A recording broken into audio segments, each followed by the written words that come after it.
In 2023, much of the world collectively jumped at the chance to participate in the 50th anniversary of the birth of hip-hop. Now, while no single origin flashpoint could possibly exist for a movement as complex as hip-hop, it was somewhat universally agreed upon, a milestone, and certainly one worth celebrating. After all, as the words of the late lyricist, the notorious B.I.G. will remind us forever, none of us ever thought that hip-hop would take it this far. However, as I pointed out last year in an op-ed in the Atlanta Journal-Constitution, there were glaring omissions at most of these major events. Rarely on display were the other elements of hip-hop. Even the DJ, known as the cornerstone of the very genre that we were celebrating, was rarely given top billing and received very little fanfare. For the most part, hip-hop 50 jubilations were overwhelmingly rap-centric. And that's understandable. I mean, in terms of exposure and commerce, rap's exponentially outgrown its artistic hip-hop siblings. Still, the downside of that prioritization is that for much of the general public, hip-hop only equals rap music.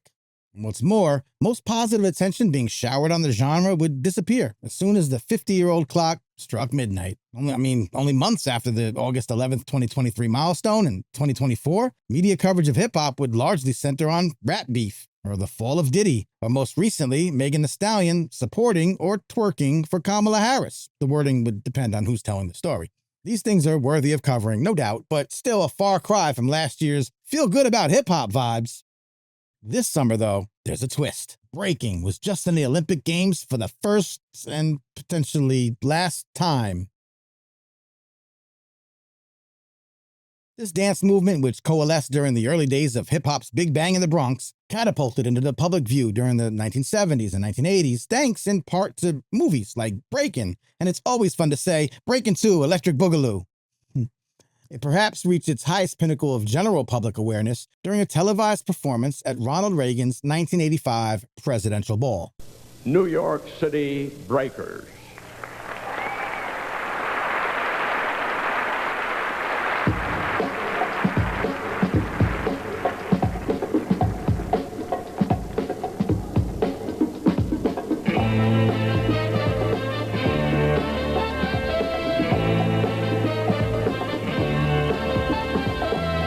Breakin' had broken in, and for a time at least, it steady rocked the sizable linoleum-lined square firmly planted in the pop culture zeitgeist. However, similar to how hip-hop's other artistic elements would take a back seat to the front-facing and way more lucrative industrial rap complex, breaking would be relegated to something of an underground existence. For many, it would simply disappear entirely. Still, these elements would prove to be indestructible. In later years, graffiti writers who spent their youth dodging law enforcement would become sought-after artists, commissioned for paintings and murals, with institutes of higher art, academia, and archival spaces starting to welcome this once disparaged art form into their hallowed halls. And with some corporate backing and technological advancements, turntablism would survive as well. Competitions like the DMC World DJ Championships would keep that aspect of the culture alive, evolving, and youthful, crowning champions as young as 12 years old. The World Beatbox Association would be formed, hosting similar exhibitions and competitions,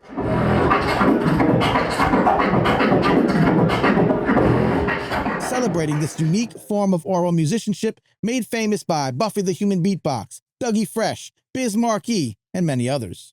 Breaking would also find new ways to elevate, as organizations like Freestyle Session and companies like McDonald's and Red Bull would host high-profile events throughout the world. Breakers from every continent and across all age levels and skill rankings would maintain world-class athletic and stylistic brilliance, maybe subconsciously hoping for that unlikely call from Olympic headquarters in Lausanne, Switzerland. Lausanne, from Switzerland. That call would come after a highly successful inclusion in the 2018 Youth Olympic Games in Buenos Aires. Breaking's temporary promotion to the main Olympic stage this summer really should have removed any doubt about the level of athleticism, professionalism, depth, and dedication that's alive and well within the global breaking community. But it got a little more complicated than that. Now, for good reason, breaking's milestone moment drew plentiful local network cable news coverage, public discussion, and social media chatter. But just like Hip Hop 50, much of this attention will fade away now that the last windmill has windmilled. And after, of course, the controversy surrounding RayGun of Australia finally dies down. Yeah, it was this confusing debacle of a performance that's heightened ongoing mixed feelings within the breaking community, and now among regular folks as well, about breaking's Olympic ascension in the first place. It was always pretty problematic, but those who are still in favor generally agree that, like beatboxing and turntablism, breaking has been an undervalued element. So the opportunity to go off for the world, to renew public interest in the dance, to prove that it's still a formidable cultural force, and to hopefully inspire the next generation, this was a long-awaited and worthwhile opportunity. On the other hand, many continue to view its inclusion as a full-on gentrification of the art and the culture, an attack on its authenticity, and a diminishing of its roots. Many oppose the imposition of obscure rules that don't really fit a breaking ethos, a confusing judging process, and the fact that breaking originators and pioneers were never really afforded this level of prestige or acclaim or inclusion. Now, people have all kinds of opinions on this, and many are valid viewpoints that will definitely need to be ironed out. But no matter what side anyone might fall on, the bottom line is that nearly every breaking competitor in Paris was highly skilled and obviously deeply dedicated to their craft. Whether or not you like this particular overall presentation or not, breaking long ago developed into a world-class sport and dance, and a form of cultural and individual expression. It's varied, it's beautiful, it's powerful, it's beloved worldwide by millions. It honors its past and evolves with the times. It's inspiring, it crosses all boundaries, it's intergenerational, it's unifying, and when it's done right, it is unequivocally dope.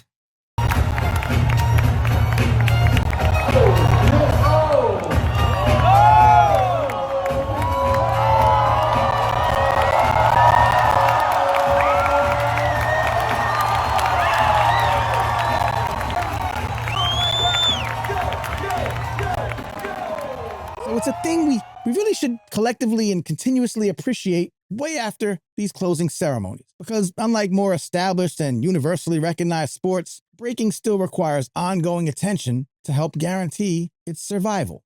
So, as the Paris Games come to a close and the world gets back to life, back to reality, this uniquely inspiring creation that was birthed among rubble, fueled by despair, inspired by generations before it, and nurtured into a global phenomenon, it's owed at least the same public recognition, support, funding, attention, and advocacy that it was able to get this last summer. We can find ways to do that, not just by sharing memes, but by seeking out local dance events, sponsoring local organizations, engaging with our favorite dancers or crews on social media, amplifying their work and their concerns, uplifting other incredible stories that were found all through breaking culture, and we can keep all of these efforts alive all the time. Each Olympic host city gets to choose the provisional sports it wants to include. And ironically, Los Angeles has chosen to exclude breaking for the 2028 Summer Games. That was always the case. The fact is, it may never return to the Olympic stage, but it could. Now, I don't know all the specifics, the timelines and all. It is possible that we have some time to potentially organize, orchestrate, and push for a bigger, better presentation in time for the 2032 Summer Games in Brisbane. That's in Australia, ironically. Not everyone wants that, I get it, but maybe this is all in accordance with prophecy, and destiny will play a role here. I mean, would it not be fitting that the home of RayGun re-welcomes breaking into the Olympic mix? This time without any of 2024's shenanigans, but with a revamped everything, centering on more adherence to the culture and the traditions that were excluded or compromised or mocked in 2024. Because contrary to some beliefs, many traditionalists weren't completely turned off by what they saw. I mean, various public pride-filled commentaries have shown there's continued interest in improving, not denying, the direction that breaking's going, even among those who hadn't fully bought into the Olympics idea in the first place. With some urgently needed tweaks, perhaps the next time breaking returns to the global stage, it'll be something that more folks can feel good about fully supporting. Either way, it seems that many people were surprised by the look of breaking in 2024. To be fair, most who are in the scene will say that that's because people haven't been immersed in the culture of breaking or the evolution of the competitive circuit in all these years. Still, there was a lot that we did recognize. Aside from genuinely talented dancing, the DJs did pretty well. Many thought that the music would be generic, but no, it wasn't. It was classics. The show hosts kept up the energy, the stage was in a circle, reactions from folks in the crowd who were obviously of the culture were emphatic and authentic. People were having a good time.